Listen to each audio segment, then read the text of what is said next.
રાજકોટ જિલ્લાના ઉપલેટા તાલુકામાં જૈન જાગૃતિ ટ્રસ્ટ દ્વારા ઉનાળાની ગરમીને ધ્યાને લઈ જાહેર ચોકમાં લોકો માટે ઠંડી છાશનું વિતરણ કરવામાં આવ્યું હતું।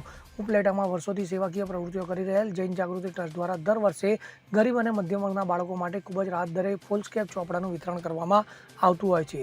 આ સંસ્થાઓ દ્વારા 5 વર્ષથી ઉપલેટામાં પાણીના પરબ ઉનાળામાં દરેક ચોકમાં ઠંડી છાશ ચોપડા વિતરણ જેવી અલગ અલગ સેવાકીય પ્રવૃત્તિઓ કરી રહ્યા છે અને હજુ પણ ગરીબ લોકો અને બાળકો માટે વધુ સેવાકીય પ્રવૃત્તિઓ કરવાની ઈચ્છા વ્યક્ત કરી રહ્યા છે। ત્યારે આજ રોજ પણ આ સંસ્થાઓ દ્વારા ઉપલેટા શહેરના બાપુના બાવલા ચોક ખાતે ધમધમતા તાપથી લોકોને રાહત મળે તે હેતુ જાહેર ચોકમાં જ્યાં લોકોની વધુ અવરજવર હોય ત્યાં ઠંડી છાશનું વિતરણ કરવામાં આવ્યું હતું, જેથી ગરમીમાં ખરીદી કરવા આવતા લોકો થોડી રાહત અનુભવે અને લોકોને થોડી ઠંડક મળી રહે।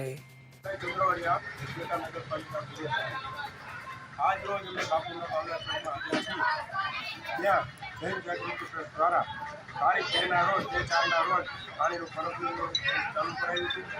ત્યારબાદ આ 4/4/2024 ના રોજ છાશનું વિતરણ ચાલુ કર્યું। ઉપલેટાની અંદર આજુબાજુના 52 ગામડાના લોકો ખરીદી માટે આવે છે।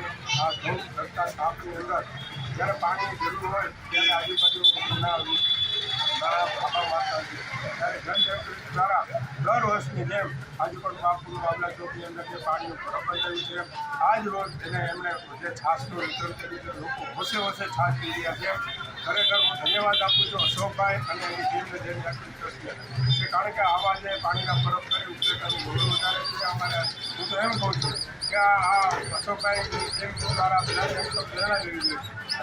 પ્રાર્થના કરી છે કે વધારે શક્તિ આપે અને આ સારો કાર્ય કરવાની। કેવો દિવસ, બહુ સરસ મજાનો જય જીનેન્દ્ર બધાને।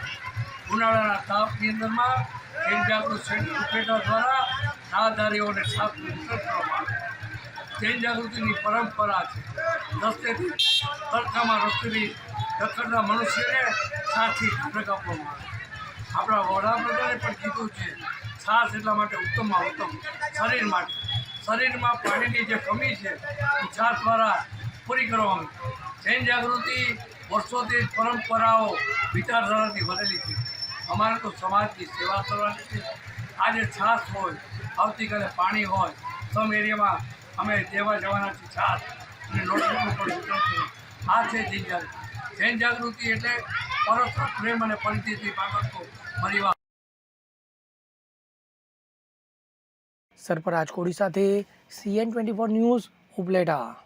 હવે જુઓ દેશ દુનિયાની તમામ ખબરો તમારી આંગળીના ટેરવે। ઉઠાવો મોબાઈલ અને ગૂગલ પ્લે સ્ટોર પરથી ડાઉનલોડ કરો અમારી CN24 ન્યૂઝ મોબાઈલ એપ।